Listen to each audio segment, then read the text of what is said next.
बुद्धिमान वो नहीं होता जो केवल बोलना जानता हो। असली बुद्धिमान तो वो है जिसे पता है कहाँ चुप रहना है।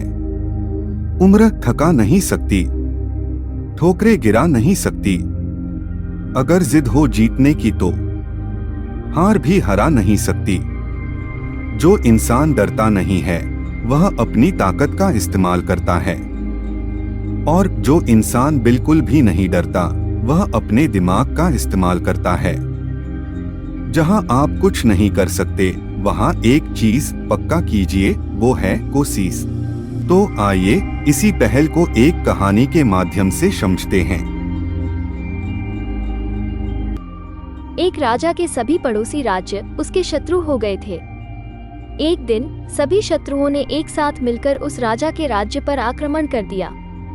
राजा की सेना बहुत कम थी और शत्रु सेना बहुत बड़ी थी।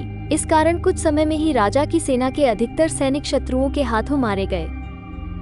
राजा शत्रुओं से बचकर एक जंगल की ओर भाग गया। शत्रु सैनिक भी राजा के पीछे भागने लगे। राजा एक गुफा में छिप गया। शत्रु सैनिक भी उस गुफा तक पहुंच गए, लेकिन गुफा के अंदर जाने से डर रहे थे। सैनिकों ने उस गुफा के बाहर बड़े बड़े पत्थर लगा दिए और गुफा को बंद कर दिया। गुफा के अंदर राजा कैद हो गया था।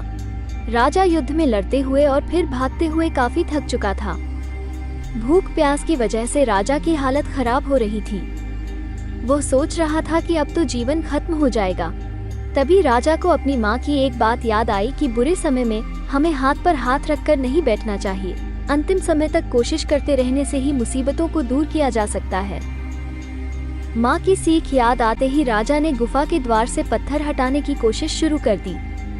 काफी मेहनत के बाद राजा ने गुफा से बाहर निकलने का छोटा सा रास्ता बना लिया। वो सावधानी से गुफा से बाहर निकला और शत्रुओं से बचकर अपने मित्र राजा के पास पहुंच गया। मित्र राजा की मदद से कुछ समय बाद उसने फिर से अपना राज्य हासिल कर लिया। इस कहानी की सीख ये है कि हालात चाहे जैसे भी हों, हमें हार नहीं माननी चाहिए।